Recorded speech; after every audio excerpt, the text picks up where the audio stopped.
M5737. Please introduce yourself. I am Junalyn Go, happy married. I have 3 kids, 1 boy, 25 years old, 21 years old, my 2 daughters, and the youngest is 20 years old. I am Roman Catholic and I am high school graduate. Okay. Since I saw that you have experience in Oman, you have a lot of experience, which is 3 experiences in Oman. Tell me about your experience on your first employer. My previous employer, when I go in Oman, March 21, I will work with them until 1 month because of a problem. Okay, only 1 month because you have got a problem. What problem do you have? I'm scared my employer because even when I take a rest in my room, she go inside, and then when I wash the clothes, she go inside anytime. So where is my privacy? I need So you don't have any privacy on your room. Yes, but sir. but what is the reason why you don't have any privacy on your room? Because no luck, I will always request and I will tell my madam, please put the lock my room. But my madam is Refuses. She Oh. don't want. So your mother refuses to lock the door. Yes, sir. To put a lock on your door because your Yes, door sir. is don't have any lock. Yes, So you sir. was scared on your employer which is your sir going inside of your room without any permissions of yours. Yes, sir. Okay. Okay, but you have another employer in Oman too, right? And you finish your contract. Yes. Okay, tell me about your experience on your second employer. And then when I come back in my agency, and then I will find another employer, and that is the nice employer, and I finish contract.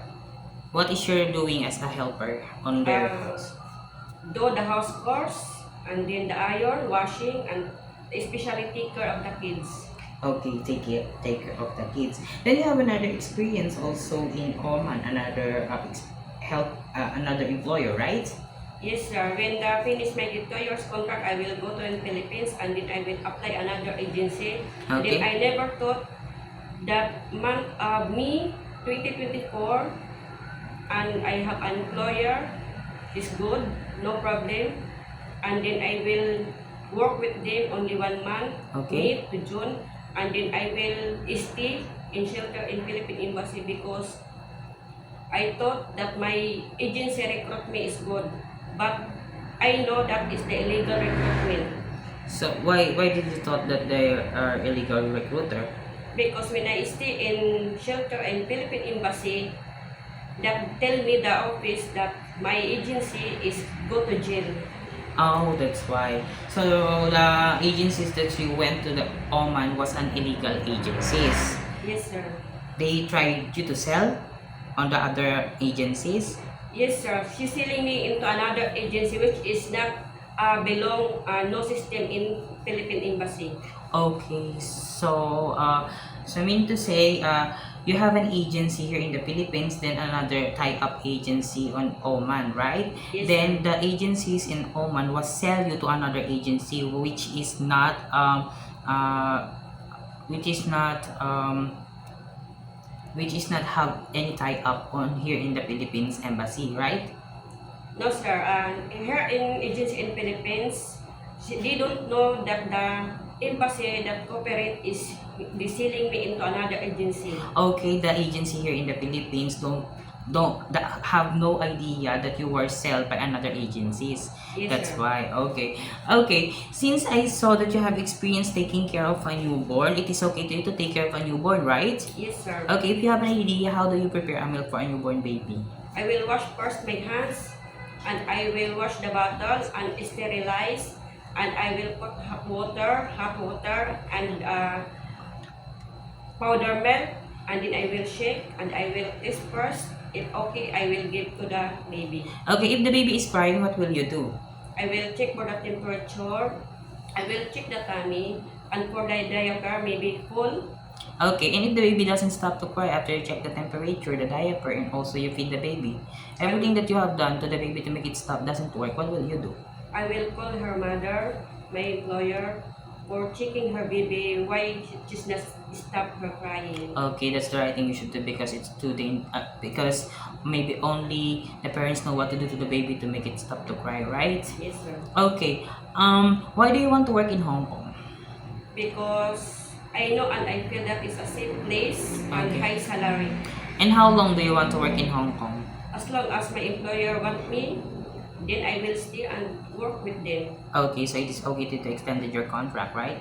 Yes, sir. Okay, what will you do if there is someone outside the house of your employer telling that they were a visitor and asked you to go inside, and your employer doesn't at home that day? What will you do? I will call first my employer if what is the man outside. Okay, if they have any visitors outside? Yes, sir. Okay, and if they don't have any visitors outside, what will you do? If they don't have any expected visitor outside, what will you do?